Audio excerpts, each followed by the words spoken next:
Welcome to another episode of Clutch Entrepreneurs. Today we have a two-time world champion in the house, three-time North American champion, and a professional boxer with 57 pro fights and a career spanning over 16 years. San Antonio's own Jesse James Leija. Thanks, Jared. Thanks for having me, and thanks for Clutch Entrepreneurs for having me.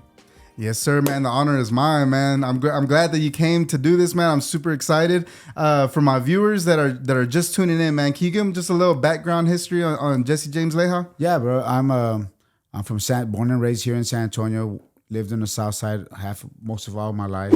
Went to Hardendale High School. Went to Hardendale Middle School and Morrow Elementary on South Flores. Lived in the South Side forever. I think when I was 35, 42, I moved to the North Side. But other than that, my family's all from the South Side. My brothers and sister, my cousins, everyone lives in the South Side. So, been here and raised here and live in the North Side. My kids went to Antonian High School. It's been great. Love it here. So, man, you're like one of San Antonio's only world champions. I mean, we've had some belts, and now, back in the day, right? Yeah. You're bringing the sport, to the city. And I remember like watching your fights with my pops, and he would tell me that he would go with his brothers, watch your fights and stuff. So it's cool, man. Like, what was your story into boxing, man? Like, what put you on that path? Well, it's, not a lot of people know about this, and I won't get into too much detail, but I got in trouble when I was 18 years old. First of all, my dad was a fighter. My dad was Jesse Leija. He was the first San Antonian to ever make it to the National Golden Gloves Finals. This was in 1958. And obviously I wasn't born, but my dad did all that. And then he turned pro. And back then when he was a fighter, they were just making money. They were just fighting. He had a job. He got married, had kids. My mom told him she didn't want him fighting anymore. So I think he stopped fighting in 1962 or 63. In 1971 or 72, he started fighting again. And I was about 5 years old. And I remember one time he was fighting at the Municipal Auditorium, and I was sitting down watching him fight, get into the ring. I knew that was my dad, but I didn't know what he was doing. I was 5 years old. Mm-hmm. And after that, I remember him coming up and sitting right next to me. He had a black eye. He won the fight, but he had a black eye, and I was like, wow, that was cool. Everybody cheering for him at the time, and I was like, this is cool. And so we would see him train, but he wouldn't let us fight. He didn't want us to become boxers, because it's a tough sport, obviously, right? It's a tough sport. You don't want, he didn't want his kids getting hit and stuff. My brother and I. So we never did box. We knew how, because we would box a lot at the house, and he would always watch fights, Ali and all these guys fighting. And this was in the 70s now. And but he never let us box, but he would teach us how to box, but didn't want us doing it. And so, like I said, I got in trouble when I was 18 years old, got arrested. And when I was in jail, I said, God dang, this ain't me. This is not who I am. This ain't the person.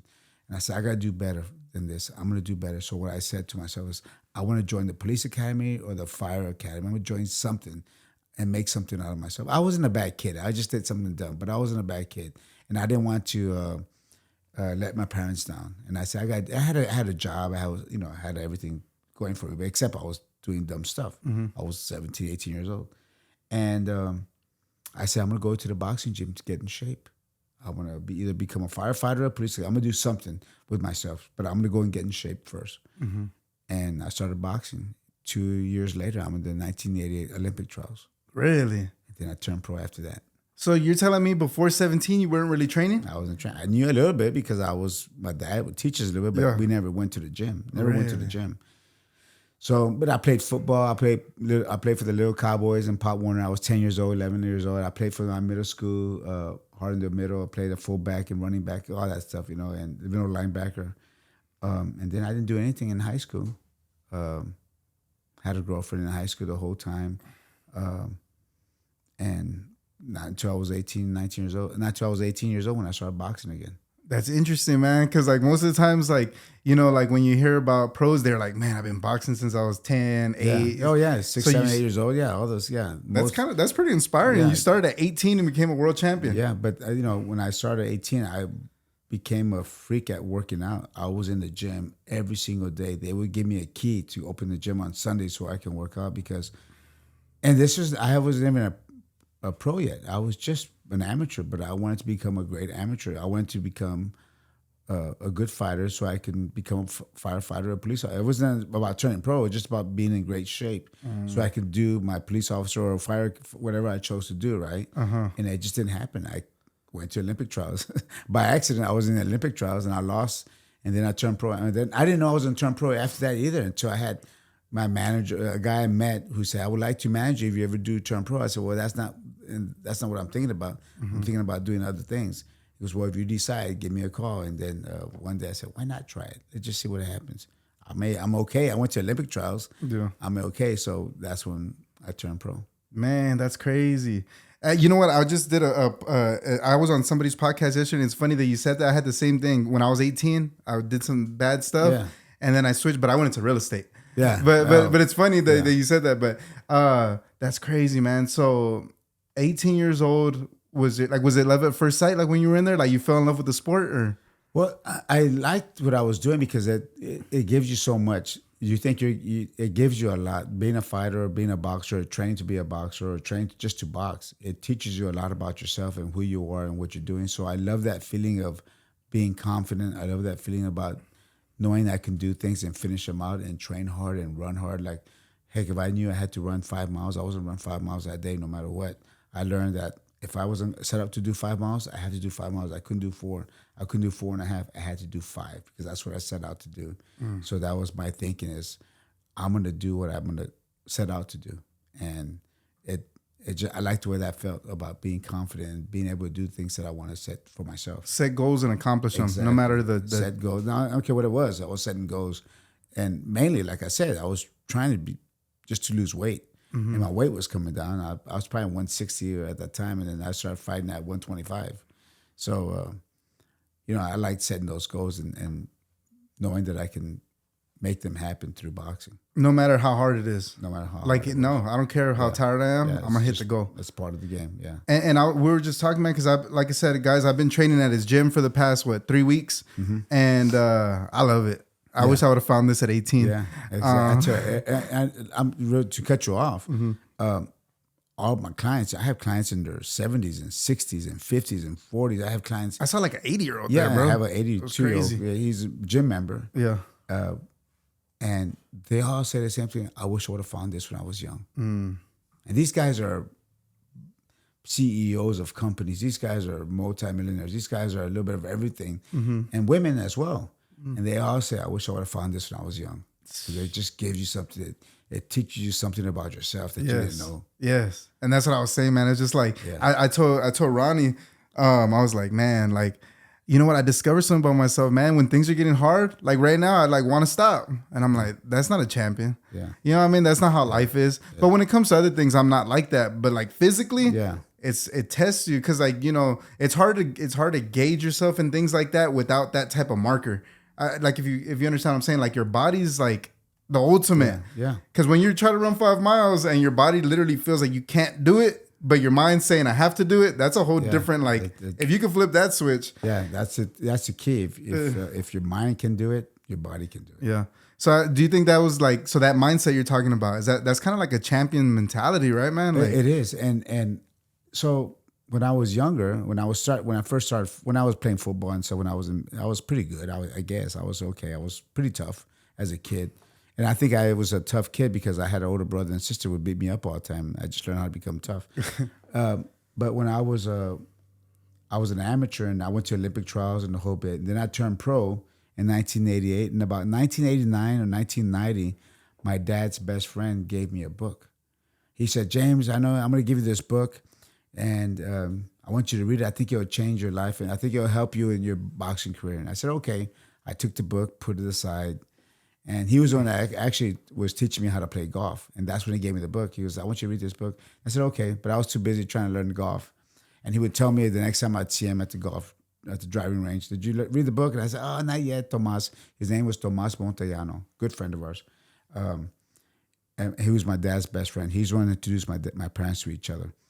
And so, anyways, he told me again, did you read it? I said, God dang, I haven't read it yet. I'm going to read it just so when he tells me I started reading the book, it changed my life. I became a different person while I was reading that book. I became a different fighter while I was reading that book. And I remember I was already a decent fighter, but it just changed my life. It changed the way I thought about things. It changed about the people I was around. It changed everything about me.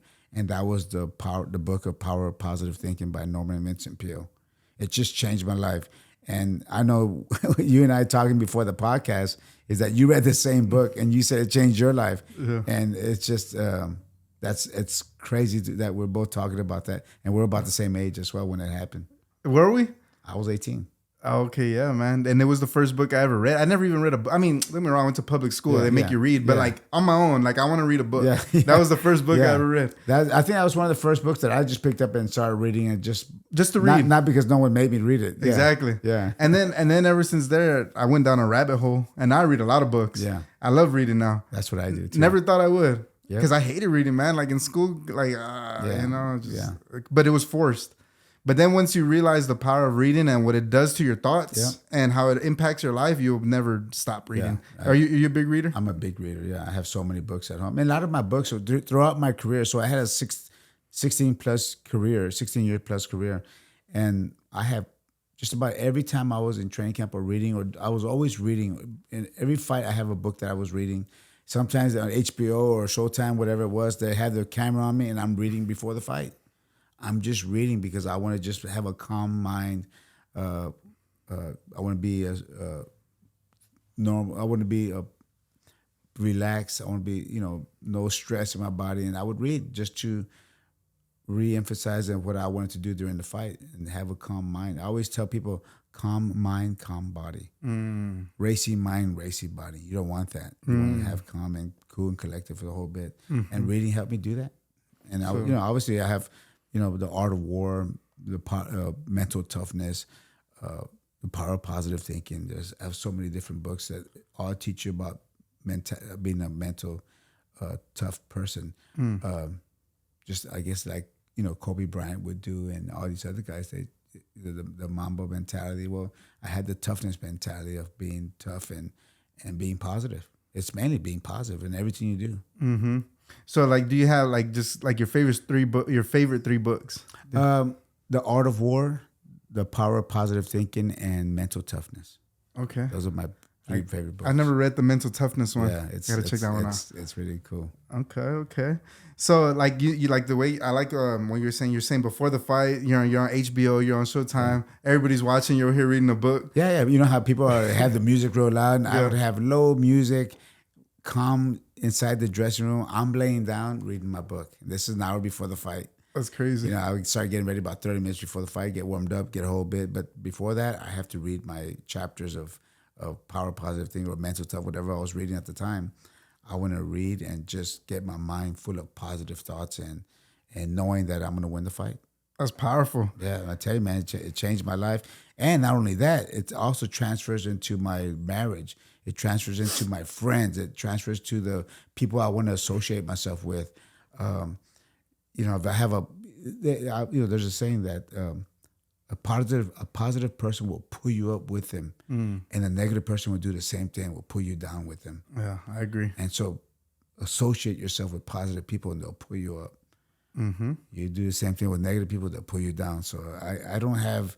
If I don't know if you ever look at my circle, man, everybody's a positive person. Everybody's doing great. Everybody's getting the best out of life, and they're enjoying life because I want to be around that type of environment. Like you said, you wanted to control your mind, right? Yeah. So as an athlete, I've never had to go into a ring fighting a monster. Mm-hmm. You know what I mean? That other guy, if you're in a world title fight, man, that other guy wants that thing just like you. Yeah. And you go in there, not only that, you go into the fight knowing this guy's trying to knock you out. Exactly. This guy's trying to hurt you. Yes.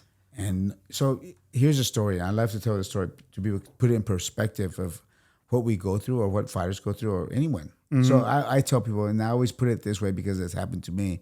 Say you're in school, in middle school or whatever, in high school, and some guy says, I'm going to come and beat you up. We're going to fight and after school, I'm going to jump you. Mm-hmm. That's on your head all day long, right? Uh-huh. Could be the first class, right? First period. But he's after school, I'm going to come and jump you. Yeah. You don't think about anything else but that fight. It's going to happen after school. The guy's going to jump you. Mm-hmm. Okay, it's happened to me before, right? Uh-huh. But think about this. In boxing, you have 12 weeks before you know this guy's going to come and kick your butt. Mm-hmm. It comes down to 10 weeks, 9, 8 weeks, 6 weeks, 5 weeks, 4 weeks, 3 weeks, 2 weeks. got 4 days before the fight, 3 days before. Things on your mind every day. Every day when you go to bed, you're thinking about the fighter you're going to fight. And what if this happens? What if that happens? What if he hurts me? What if he knocks me out? What if he does? And then the power of being a positive person tells you, no, it's not going to happen. So being negative is very strong. Mm-hmm. And it's natural. It's natural, but it's very strong. And so I've learned through my reading and my stuff that I've done is for every negative thought, you overcome it with 10 positive thoughts.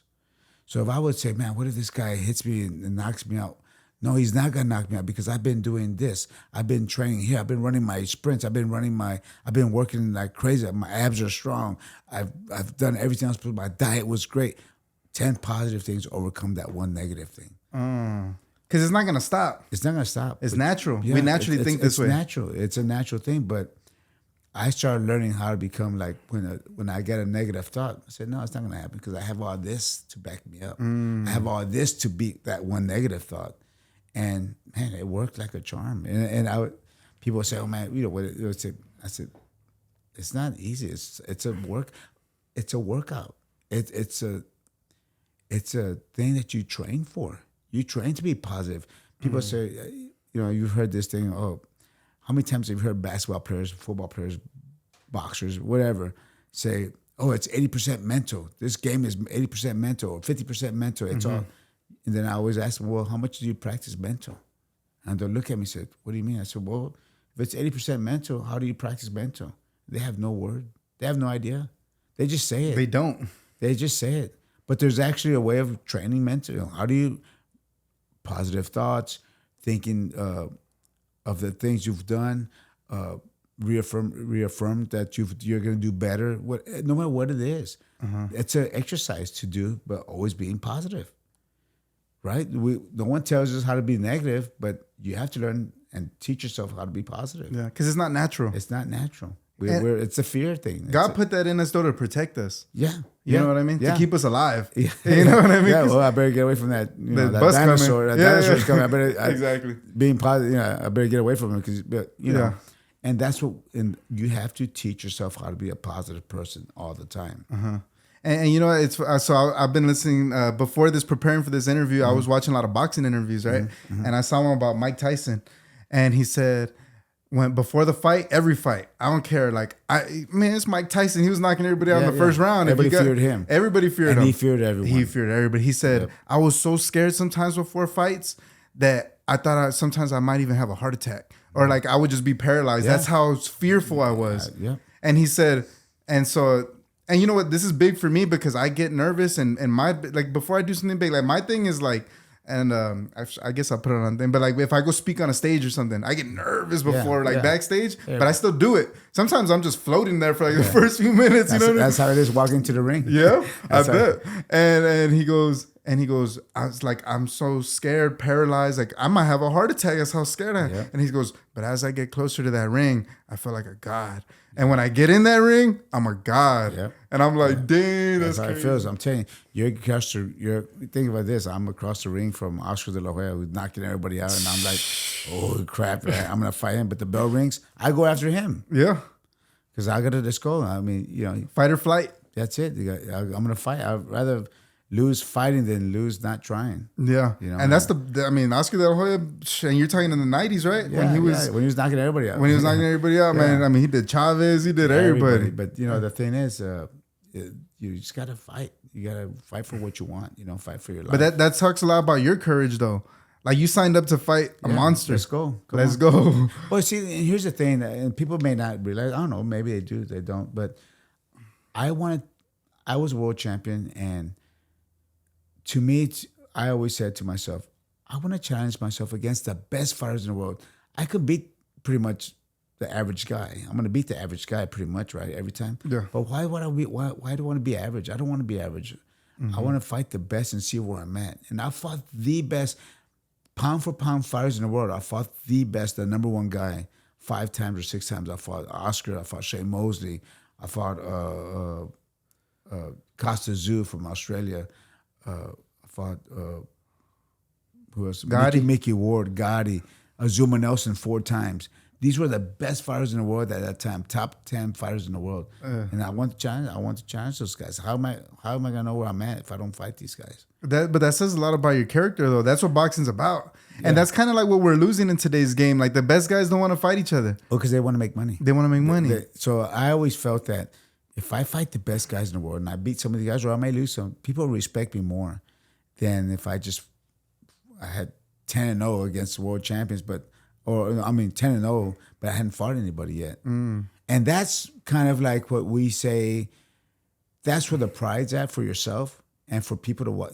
I'm telling you, I can walk anywhere in San Antonio. People like me here.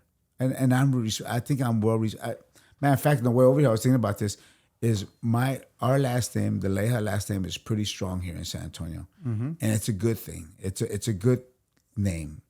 And that comes with honor and integrity that we have, that my boys and I have. But what if I would have fought just anybody, just to pad my record and fight anybody? I'm not gonna have that same strong name. People gonna know. People gonna know this guy's good, but he never fought anyone. People don't say that about me. People say he fought everyone, win or lose. He fought everyone and didn't back down from anyone. That's what put the honor on it. That's why I can walk around in San Antonio with my head up. You know, that's why I can like do that. Yeah. And only boxing could do that. Only boxing can do that for me. Yeah, because I feel like boxing, man, is like the purest sport because it's just you in there, man. You don't got a teammate to blame it on. You ain't got nobody when that thing gets hard. It's on you, and that's it. And there's times in the fight when you're just off. Just like a basketball player. How do you explain an NBA player who misses free throws? He could make 50 in a row, no problem. Then one day he misses them all. Yeah. Sometimes you're just off. And boxing, if you're off on the fight night, wow, it's a tough night. Dang. And you got to face those things, and you got to fight through it. Sometimes you're just off. Yeah. You know, you just can't you're not in a rhythm. You're just an off day. But if it's in a fight day, man, it's a tough night. But there ain't nothing like it. You can't explain a boxing match. Because, like, for instance, for me, I've already been going to your gym, and I told Ronnie, I was like, I'm over there for a week training. I'm like, hey, I'm ready. Let's go spar. And so he did it with me. And Ronnie's good, you know? Yeah. And like, I've never felt it, though, right? Like, actually, like, I mean, I've, like, when I'm growing up, fights and stuff, but it's different. You're in a ring, you know, professional guy that this all he does. It's supposed to happen, right? Yeah, exactly. And then you're just like, oh, well, you can't explain that. It's like trying to read a book on how to ride a bike or something. You just gotta get on the bike and go. Do it. Exactly. You can't explain it. You can't explain how this punch felt. You can't explain it. Yeah. You could hit a bag and speed bag and run 10 miles all you want. I saw stars, but you can't explain how it felt. Exactly. You can't prepare for it. You can't. You could go run 10 miles every day and hit a bag well like a pro, but once you get in there, someone smacks you. Yeah. It's a different thing. Now you're thinking, oh man, that hurt. Do I stop fighting or I keep going? Exactly. I mean, start sparring or I keep going. Yeah. And that's we always say this in boxing. It's the truth serum about yourself. Yeah. Your body and your mind would tell you who you are. And what you're about. You're either a fighter or you're a flyer. Yeah. You know. Yeah. And that's one thing. That's why I think all these men and women that come to my gym learn so much about themselves, and they think it's the best thing ever invented, boxing, because they love it so much. But it's been around for years, but now we have it where anyone can do it. And that's what I wanted. When I was fighting, when I retired, I said, I want to open up a gym, a boxing gym, not just for pro boxers or amateurs, but for everyone to come in and feel what changed my life. Yeah, and that was a good thing because I mean I love it. I'm not gonna be going away anytime soon. Yeah. It's fun. I told her, man, I wish I found this when I was 18, man. It's so fun. Yeah. Do you remember what it was like going into your first fight? Oh yeah, it's you never forget that. You never forget that first fight. Oh, I mean, I was an amateur, but it's a different thing when you're fighting with as a pro because smaller gloves, no headgear.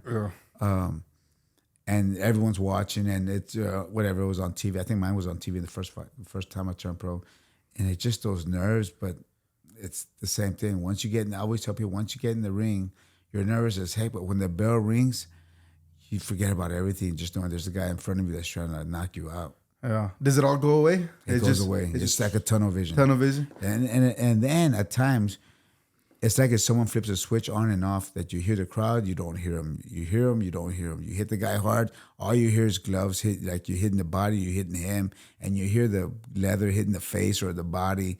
the smacks and stuff, and then all over here, suddenly you hear the cheer of the crowd, and then it shuts off, and you just hear you could hear him breathing, you hear him grunting or whatever, you know. You hit him to the body, you hear him go, oh, you go, okay, I got him now, you know, that type of stuff. But it's so quiet. Sometimes it's so peaceful in the ring, you don't hear anything. That's wild. You don't hear anything. It's just so zoned in. Yeah, it's just because you're in the zone. Damn, that's crazy. And you're talking like, because when you fought De La Hoya, that was in Madison Square Garden, right? Square Garden, and you couldn't hear nothing? At times, yes, on and off the whole time. What's that feeling like, man? Like, man, I'm in Madison Square Garden fighting Oscar De La Hoya. What does that feel like? So here's the thing. That was one of my highlights of my career. Not that I won the fight, but of who I was fighting, what it took for me to get to that point. I only had been fighting 7 years as a pro. Remember, I was 2 years as an amateur. I was still a newbie. And when they came up to fight Oscar, I said, heck, I'll take it. Nobody else was wanting to fight him at the time. I said, I'll fight him. And I didn't have that much of a notice, but so when I was in the ring, I get out in the ring and I'm looking around and I see all these movie stars all around the ring. I mean, everybody was there, right? And I'm like, wow. I kind of had an attaboy moment for myself while I'm up there in the ring. And what I thought about was, if these people only knew what it took for me to get to this point, only fighting 36 or 35 amateur fights. Started when I was 18 years old. I'm 27 at the time, or 26 when I fought Oscar. And it was just a fast pace for me to get to this point. And for me, that was an attaboy moment because I knew I worked my butt off for that, right? I didn't win the fight, but I knew. But, you know, when the bell sounded, I knew it was time to get to work. And I went after Oscar. I knew I couldn't wait for him to come to me. He's taller, fighter, the whole bit. I had to go after him. And I went after him. He's a different level fighter at the time. That's why he's the great Oscar De La Hoya. But I wasn't afraid. I was going to go after him and try to get everything I could out of it. And for me, that was one of my defining moments in my career because I knew what it took to get to that point. Like all that effort that you put got you the biggest fight in everything. Yeah. Madison Square Garden. I'm fighting Madison Square Garden against Oscar. And here's the guy from the South Side from San Antonio who played football and played street football and basketball, whatever. But, you know, even my coaches when I was playing in middle school, coaches, I want to do a certain, be a starter or whatever in football. And he's, no, we got this. That's it. I always said, man, those coaches drove me when I was fighting because they told me I couldn't do something. And I said, I'll never let anyone tell me I can't do something with my career. I'm going to do whatever I want. As long as I work hard, I'll do whatever I want. People would tell me, man, you're so lucky. You're lucky you got to fight here. You got to fight in Madison Square Garden, Australia, the MGM. I said, heck yeah. The harder I work, the luckier I got. The harder you work, the luckier you got. Yeah. I like that. Because, I mean, you put in that work, man. Happens today, too. You see how hard I work at the gym? I do. Hey, so what did a workout look like when you're in your championship days? What time you get up at? You go get up early and go run and stuff? I would always, not at 5 o'clock in the morning or anything, but I was always, I had 3 workouts. I wake up in the morning. Like if I was getting ready for a fight, wake up in the morning, I would either run 6 to 9 miles a day. If it was on certain days, I would do sprints. But on a regular, typical day, I'm running distance, 6 to 9 miles, come home, go to the fitness center, do a little bit of weights, just very light weights, stretch out, do some treadmill or different type of things, get into the whirlpool, steam room, sauna, dry sweat out. Remember, for every one of my fights, I was dropping 20 pounds to get ready for a fight. Because I'm a small guy, but I weigh a lot. So I would always have to get 20 pounds off for every fight. And so most of the time it was about dieting. If you're not in the gym, you're dieting or watching what you eat, trying to get fit, trying to get strong. I had 3 sessions a day, morning running, light stretch or physical therapy in the afternoon, box in the evening, and just repeat, for 8 to 10 weeks for training camp. When you're boxing, you like sparring or just everything. Like everything? So 6, 7 weeks before the fight, you're sparring 3 days a week up until fight. So I would have 130 to 140 rounds of sparring for one fight and 3-minute rounds. So you're getting hit. That's a lot of punching. You're doing so. A lot of things about fighters is that, man, we fight a lot of times injured. You cannot spar that many times and not get hurt. Yeah. Broken, bruised rib, hurt shoulder, or hurt wrist, or hurt fist. Yeah. Broken nose. Something's always happening. And so when most fighters, it's rare that most fighters go into a fight with no injuries. 100%. Get hit a lot. Yeah. Get hit a lot. You're doing a lot of hitting too. You're hitting the bags. You got bad elbow. You got a lot of stuff happens. I've had the last 4 years of my career, I had separated rib that never got better. A separated rib that hurt like crazy if I got hit. So I always had to protect my rib on my left side just because if I got hit there, the night was over.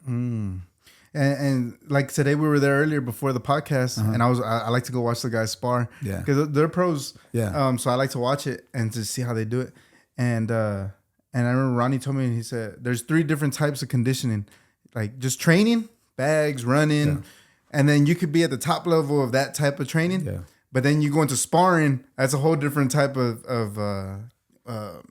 exercise, right? Yeah. Like you get a lot tired because now you're getting punched, and then you got fighting conditioning.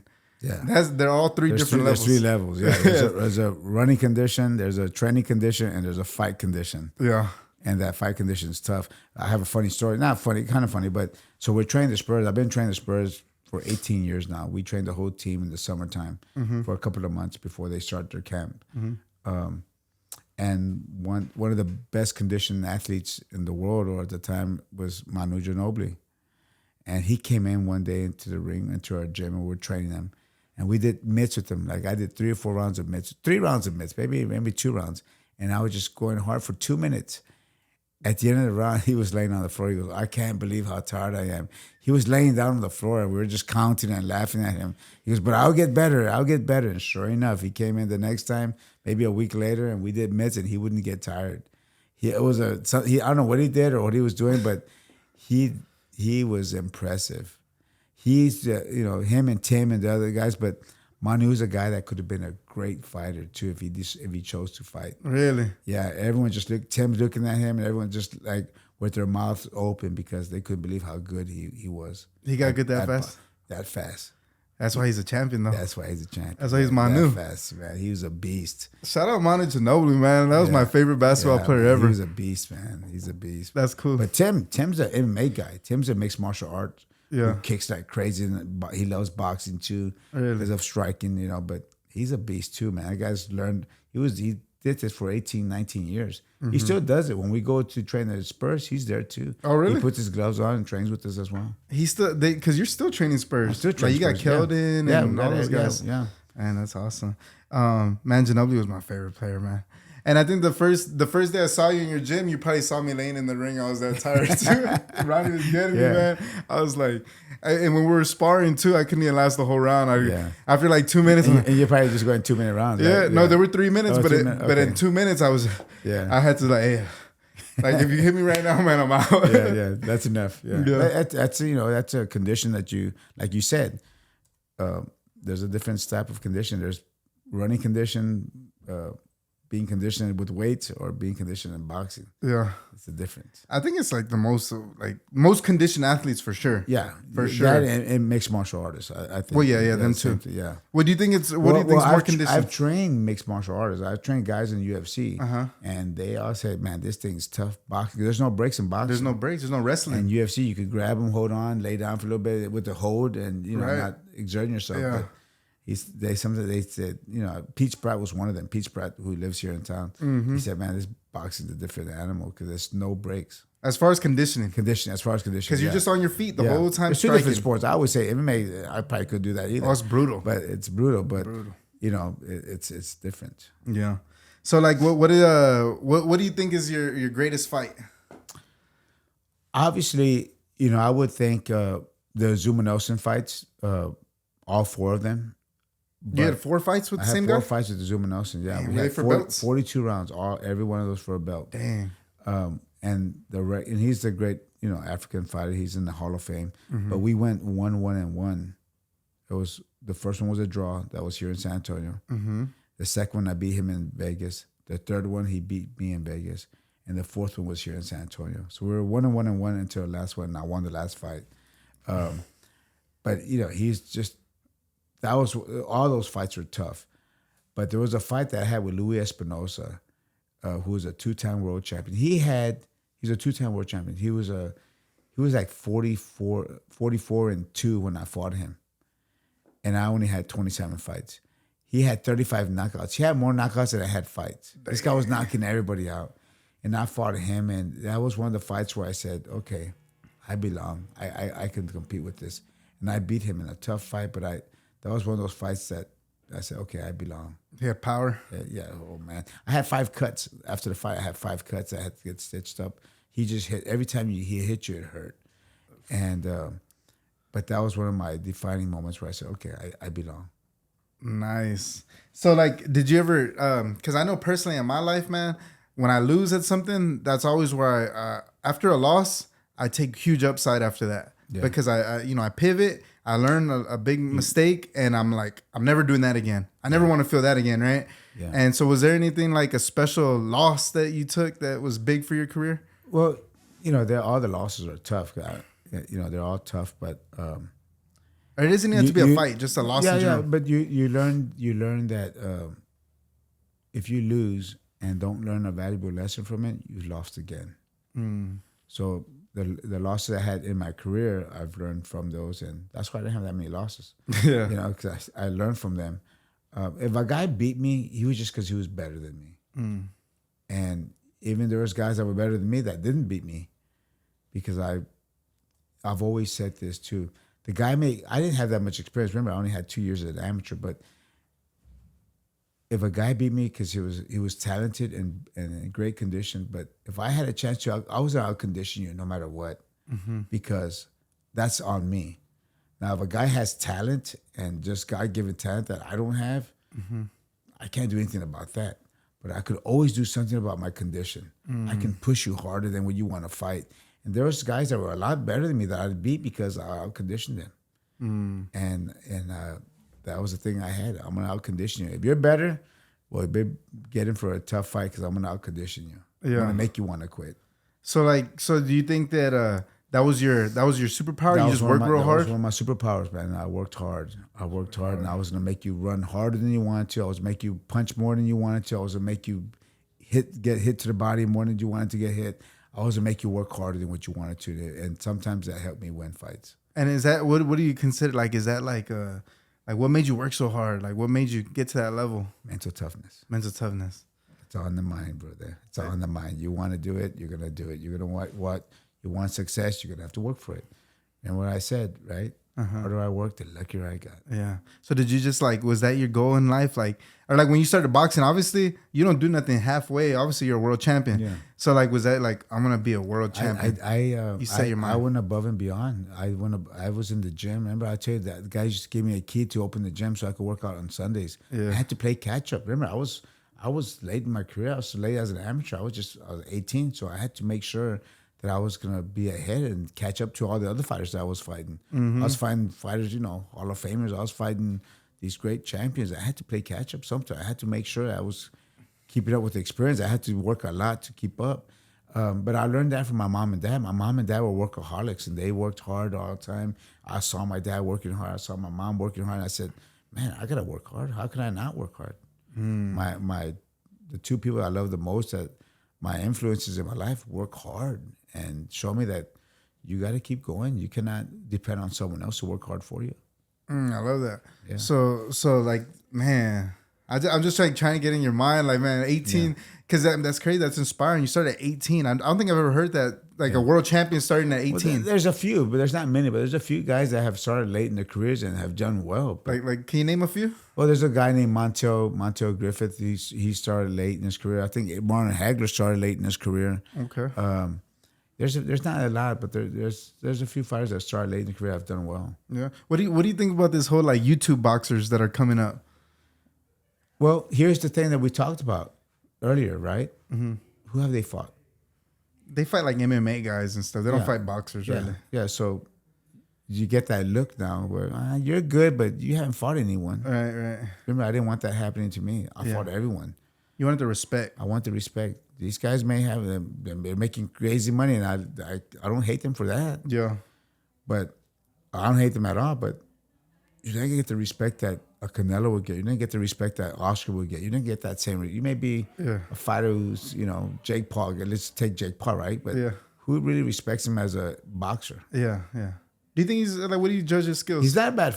He's not a bad fighter. He trains a lot. He's been training for a while. He's not a bad fighter, but you can only measure a guy by who he's fought. That's true. You can only measure a guy by who he's fought. He fought Tyson Fury's brother, who's not even a good fighter himself, and he gets beat. Yeah. But like, what do you think overall? Like, for the sport, you think it's good for the sport, bad for the sport?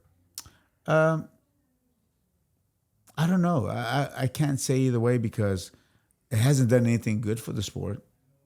But I'm not saying it's bad for the sport. But unless the only way it could be really good for the sport is those people become boxing fans, not YouTube fans, but boxing fans. Right. And I don't think they're transferring over. You don't think so? No.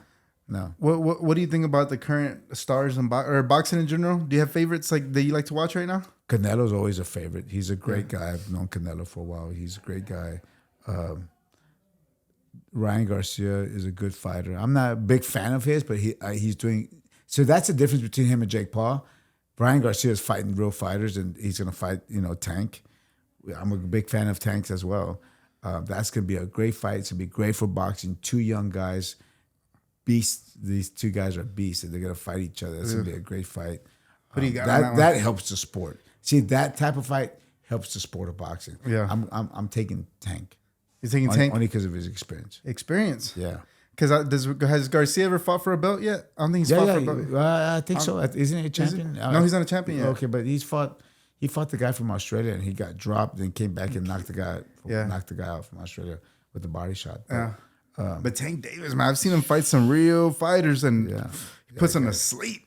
Like, I thought he killed Leo Santa Cruz, man. Yeah. I was at that fight. He's going to beat Barrios. Barrios is a great champion from San Antonio. Yeah. Tank stops him, and Barrios is tall too. I think Barrios is 6 foot, the same height as Ryan Garcia. He was winning that whole fight to me. Yeah. He was keeping him off him. He was keeping space. Away. It was good. And Tank was, being cautious about coming in because of Barrios, but he pulled it off. But great fight. It was a great fight. I think the thing with Tank is like he's just feeding him out for a few rounds. Yeah. But once he gets that distance and your power, and he goes in there. Yeah, he's a beast, man. I'm telling you, man. I don't think you could do that. I'm glad I didn't have to fight him because we're the same height. He's just 5'5". Really? We're the same height, and he's just a crazy fighter, man. He's explosive. Yeah. The angles and it just takes one punch. One punch, man. It takes one punch. Yeah, and the thing is, Ryan Garcia has that left hook, so it takes one punch from him as well. Exactly, and he's fast. And he's confident. Yeah. So it's gonna be gonna be great for the sport of boxing. Yeah, but there's other fighters too. But Jorge Linares, who's retired now, was a great fighter that we love watching because he's such a great technician at everything he does. Kind of reminds you of Alexis Arguello back in the day. I've been researching that one. Yeah, Alexis Arguello was a great fighter from. Was he from Panama? Anyhow, just technique. Like Alexis Arguello, Oscar fought like Alexis Arguello a little bit. That same tall, they're both tall, 5'10", 5'11". Alexis fought at 130, 135, 140. Just great fighters. But these guys are fights that are boxers, what boxers are made out of. Yeah. Do you like David Benavidez?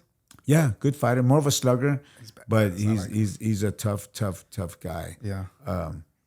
And I like that because he goes after it, but I also like, I like the art of boxing. Mm-hmm. I love the art. I love the guys that show the art of boxing, not just slugging, because slugging, if you're a tougher guy and you're going to slug it out, you may win, right? But if a good boxer comes out, like Canelo. Like, think of David Benavidez and Oscar. If they were the same weight, Oscar probably beat him, right? Well, he's a legend here. But he knows how to box. He moves around. It's the art.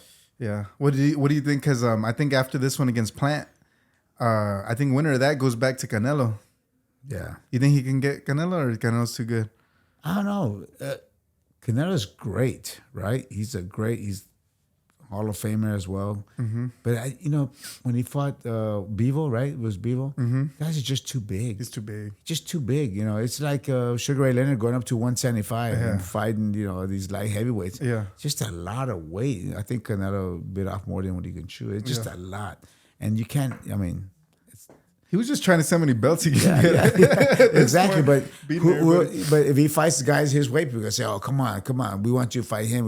Everyone. Yeah, he's fighting 15, 20 pounds over his weight limit. Yeah.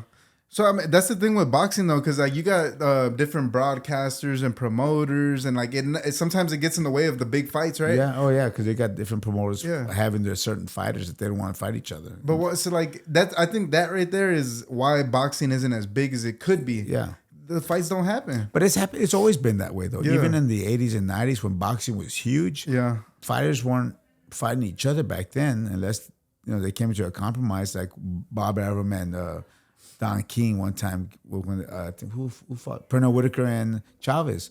Two different promoters came together and they made the fight happen. Yeah. There's too much power on a promoter though. Yeah, because what happens is say I'm a promoter and you're a promoter and you have a world champion. But those champions are our money makers. Mm-hmm. You're gonna have to take a chance of one of them losing. Yeah. That's what they're doing. They want to hold on to their champion because that's their moneymaker. But it takes the greatness out of the sport. It does. It does. And sometimes they come together and make these great fights. Tank. Yeah. Ryan Garcia. Two different promoters working together. Yeah. And sometimes it happens. Marvin Hagler and Sugar Ray Leonard, two different promoters fought each other. It happens, but it's rare. I think just sometimes they're two stars that are just too powerful. They have to fight. So here's the thing: when people say, "Well, UFC is better," well, you know why UFC is maybe better fights? Always the best against the best. Because UFC, which is the brand, MMA is the art, right? The sport. Yeah. But UFC is the brand. It's like Golden Boy, right? They have everybody. It's all one umbrella. They have all under one umbrella. But there's other MMA fighters that aren't under UFC and they're fighting somewhere else. But UFC they're monopolizing the sport of MMA. That's good though for the sport. For their sport, yeah. But what about the guys that aren't in the UFC? Well, it's like the NBA. That's the league. You got to go to that league. Yeah. You have to go to a league, but not everyone could do that. So in boxing, they have Don King. I'm saying Don King, Bob Arum, Golden Boy. There's different entities, and they don't want to mix because then they split money. It's just a hit. It's a lot of egos. And that hurts the sport. A lot of egos. Yeah, exactly. And I wish the sport was under one umbrella. It would be great. You think that can't happen? I wish it would. They've been trying to do this forever. I think. Yeah, it's already too far gone. Yeah, you know what I mean. It's too deep. Yeah, like Terence Crawford and Spence. Yeah, that may not happen. Yeah, it needs to happen, but that'd be a badass fight. I want to see that one. All right, so you don't think that'll change? I don't think, right? The best thing that happened to boxing in a long time was Muhammad Ali Act, but still, it was about promoters being on the up and up, whatever it was. But that made the sport better. But it needs to be more needs to happen. I just wanted you to take on that Tank verse. Garcia. Damn, that's gonna be a badass. That's fight. Gonna be a. You gonna go to that fight. one? Oh, I would love to, but I maybe not. I don't know. I think they sold out already. Is it already sold out? I think they sold out in like the fastest. They sold out in less than a day. A topic that comes out a lot with athletes, man, is they don't know how to manage money. Like you've seen like Allen Iverson, multiple guys. Like I even saw that guy Delonte West. He used to play with LeBron James on a championship team, and he's homeless. Jeez, I think I saw that. You saw that? Yeah. So like, man, what was it like managing money as an athlete? Did you have like any guidance, or were you just good automatically with it? I didn't have a lot of guidance early on. Towards the end, I had good people around me. Remember, we talked about having positive people around you, and positive people want to help you out. So I had a lot of people that were positive and say, hey, you need to do this with your money, put this, buy homes. I used to have, a few homes here in San Antonio, manage your money. But, I've always said, I'm young. I'm going to keep working, keep making money. Why not? I'm not going to retire. I retired from boxing, but I didn't retire from life. I retired from just the sport. And I opened up other businesses here in town. And I'm still working, still making money. But so, like, can you see, like, why do you think that is that these guys, they get these big checks and they just, is it the people around them? No, I think I know what it is. I'm not saying it is, and I didn't let that happen to me. So these athletes have this huge living expenses that they have. They have the huge house. They have these huge taxes. They have these cars that they got to keep up with. They have and some, these guys have friends that they got to keep up with and pay off all these friends or help their friends. And they were with them in their career, so they keep them after their career's over. And those friends just drain them. Drain. And the houses drain you. the cars to try and keeping up with the Joneses drains you. Yeah, you got to maintain that image. Yeah, and they're trying to keep up that image. I didn't care about my image. I mean, I always care about my image, but I didn't care about keep the big house and keep it up with the Joneses. I said, no, I'm retired. I'm not gonna make this huge mortgage payment anymore. I'm not making the money I was making when I was fighting. So I sold my house. Downsized. I downsized my house. Still have a big house. I'm thinking of downsizing again. This is my wife and I only. I don't need a house that big, so we're thinking about maybe downsize again. And there's always remember that kiss. Keep it simple, stupid. Don't be simple, stupid. Don't be so. Don't have to keep it with anybody. Just live your life and be happy, and that's what I'm doing. But I'm still working. I'm still making money. I make good money, and it's easy that way. It's easier that way. Yeah. And people don't realize too, like these guys get, let's just say like a $10 million contract, right? Whatever, 5 years. They got $50 million coming in. You still got to pay taxes on That's that. what I was going to say. That depending on what state you're in, shit, that may be $5 million a year. Yeah. And then if you're not investing and learning tax strategies, that's, that's a lot. So let's just say you started at 10, now you're at 5. Then you go get a $5 million house. You're done. You get a few cars. You got a chef. You buy some gold chains. Like that's it, man. You're out. Buy some, $3,000 shoes. You're done. That's it. You go shopping one time, you're out the game. But like people, like it's kind of scary to trust people too, because even like I remember hearing this thing about Tim Duncan had a financial advisor that tried to wasn't being ethical, right? So use this money to invest for himself. Exactly. So like you don't even know who to trust sometimes. And so, man, if you're watching this, that happens to a lot of NBA players. It happens to because they're using the same guys. Yeah, and their money was being taken. Yeah, you guys look into financial literacy, man. There's a lot of things out here that you can learn. If you're an athlete coming up watching this, which I'm sure you're smart already. If you made it that far. But the thing is, here's the thing too, though. Like in school, they don't teach you how to manage your money. They don't teach you how to save. They don't teach you how to invest. They don't teach that. And so if you're an athlete, you're just concentrating on your sport 100% to get better at your sport. And you may be making money, but no one's teaching you how to keep it, taxes, and how to save, and how to write-offs. They're not teaching you any of that stuff. Yeah. So when I learned that, hey, all my training expenses were write-offs. I'm spending all this money to get better at boxing. Yeah. It was all right. So I started learning how to do write-offs, and I started buying houses and write-offs on houses. Anything I bought was a write-off for a house because I'm working on fixing that house up. Yeah. So that's how you became a real estate investor? That's how I learned how to buy houses and sell them and flip them or whatever. Yeah. Yeah. Getting yourself around the right people, business owners and stuff like that. Yeah. I learned that from my mom, though. My mom had a lot of houses. She still has houses, but my mom at one point had a lot of houses as well. And so I learned from her, So your mom's a real estate investor? Well, she buys and rents houses out. Yeah. Oh, it's a real estate investor. Yeah, Shout out Mrs. Leija. Maybe we could put her on the show. That's right. I learned from my mom. From my mom. Yeah. That's cool. I got a question, man. Yeah. Would you ever come out of retirement?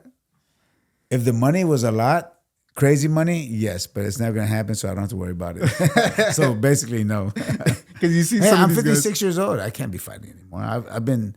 So I think that's why I fought for so long, 17 years or 16 years plus, because I didn't want to come back and make a return. Yeah. But like if there was a point where I was gonna fight Robert Garcia.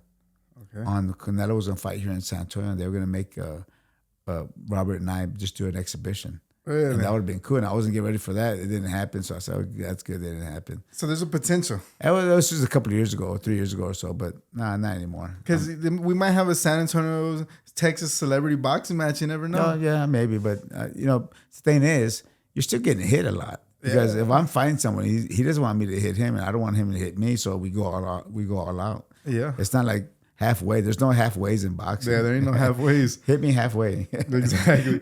Because like who came out of retirement like on these YouTube boxers? It was like an undercard. No, it wasn't even an undercard. It was a main event. I think it was Mike Tyson fought. Was it the flashy dude? Roy Jones Jr. Jones, yeah. Roy Jones Jr. And you see that Roy Jones got hurt. Did he? He was getting hit a lot to the body, and his ribs were messed up. Really? I didn't see that part. Yeah, so but I bet you they made cool 8 figures off that fight. I'm sure they did. Yeah, that's it. One time, bye. Let's go buy a lot of building. Like I said, if they pay me, I'll do it. Right? Yeah.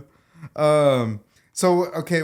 I wanted to ask you. So like, I know we talked about I know you talked about, boxing bringing something out of you that you didn't even know you had, right? Like the spirit, like you found out you were a champion in life, right? What was that? Do you have that one moment where you just felt like you were on top of the world? Like, this is it, your pinnacle? Like, did you have that moment? Yeah, it's funny because I'm sure there's different times where I felt like, wow, okay.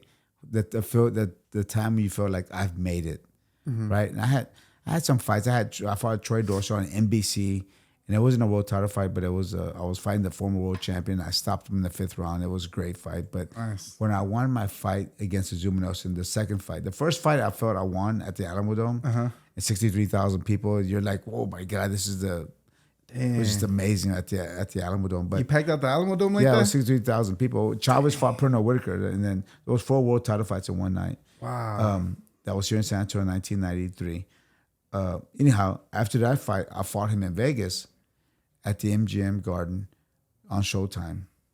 And after the fight, it was like, okay, I'm the world champion. Think about that. You say to yourself, I'm the world champion. So and then we fly back to San Antonio, and I'm in the airplane, and I have my belt around me. Everybody's taking pictures. Like it's like if the Beatles were inside the plane. Everybody's taking pictures of me. The pilot comes out, and he wants to take a picture with me as well. And like you think, okay, I've made it. Like I have everyone in the plane around me talking and taking pictures. Yeah. I get off the airplane, and every station in San Antonio is out there. The media's out there. Hundreds of people just waiting for me to get out. And okay, that's a star moment. Like the Beatles for a few. And so check this out. Here's a story. I don't know why I'm getting to this story. And it's cool because all that's happening, right? All that's happening. And I live in the South Side, and I had a small house in that South Side. And it was, $42,000 house, $50,000 house I had in the South Side. My wife and I lived. It was a great house though, but my wife and I lived there. So we get home from that world champion fight at the MGM, flying in the plane. Everyone's around me. The media's all around me. I get home, right? My wife we get inside the house. My wife says, "You forgot to take out the trash. Don't take the trash out." And I tell her, I said, "You can't tell. I'm a world. You can't tell me to take the trash out." She goes, "I'm the world champion here. Take the trash out." Think about all that. I just lived my life. I was living on the top of the world. I get home, my wife says, "Take the trash out." What? What? And okay, right. I took the trash out, but she humbled me right away, right? Yeah. Like, come on, I'm the champion here at the house. Take the trash out. Dang. So I took the trash out. Talk about being humbled right away. Man, back to reality. Exactly. So I was back to reality. Don't get too big for your bridges. You get back to reality, and she's kept me humble ever since. That's crazy, she's man. She's kept me humble ever since, man. That's crazy. Yeah, my wife and I have been together since we were 12 years old. Wow. The first day of 8th grade, and we're both 56 now. She's 57, I'm 56, but we've been together for 44 years. Wow! Congratulations. But since 8th grade, and so she's the one to say, "Hey, she kept me humble all these years." But just when I think my head gets too big, she'll deflate it for me right away. That was Superman at the MGM. Yeah, yeah, exactly. I'm telling you, how can you have everybody around you, media, you're worldwide, world known everywhere around. Yeah. I get home, I said, "Take the trash out." Damn it, got me. And then there you go with the trash. Taking it out. With my tail between my legs and walk out taking the trash out. That's funny, man. This has been a great podcast, man. Like, honestly. I appreciate it. Yeah, so thanks for coming, man. I just want to end it with a few questions, man. So, like, what does world champion mean to you, man? What does that word mean to you? It means success. It means hard work. It means that in a moment of time, in a moment during my career or in my life, I got the best out of myself, and I proved it and it was proven to myself that I could do certain things. But for me, and I might choke up, but I have 2 world champions, right? Those are my boys. Oh, those are my titles. My 2 sons are my titles. The boxing belt is just part of something I went through in my career, but my world titles are my sons. Oh, that's awesome, man. I love that. Those are my world titles. I love that. That was good. So last one, man. Clutch. You're a sports guy. You're an athlete. Yeah. What does that word mean to you?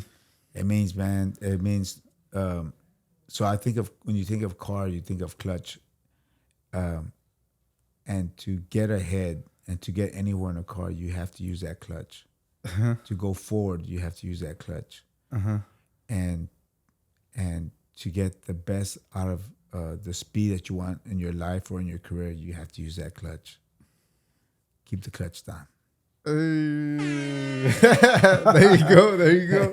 Well, man, I really want to thank you for coming on the show, because now I could officially say I've had a world champion on the show. Oh, thanks, brother. Thanks. It's amazing podcast, man, and you're definitely clutch. That's it, brother. Thank you, man. Thank clutch you. is Pop the clutch, man. Let's go. Pop the clutch. That's to me, that's Michael Jordan. That's Kobe Bryant. That's Tim Duncan. Yeah, that's you, man. Yeah, you're up there. The pressure came, and you came through, and you won that title. That's right, man. So, man, I want to thank you for coming on the show. Man, for any of my viewers that are watching this, where can they find you at? Oh, man, I'm on Instagram and Facebook. That's where they can find me. I'm always on Instagram. Our gym's on Instagram, Leija Boxing and Fitness. That's the gym. Myself is Jesse James Leija on Instagram. It's just fun content that we put on I like to inspire people. I put my clients that I have that are doing great in life and doing great with their physical self. Get the best out of yourself. Why live life halfway? Live life 100%, and you have to be healthy for it. I want to be around for a long time. I have a granddaughter who's 4 years old. I want to be around when she's 25, 30 years old. I want to be around and being able to go out with him and hang out, have dinners and stuff. I want to be around. I want to be that grandpa grandpas are always running around with this. I want to be that grandpa. So I have to take care of myself. I have to take care of my body. And that's why I stay in shape.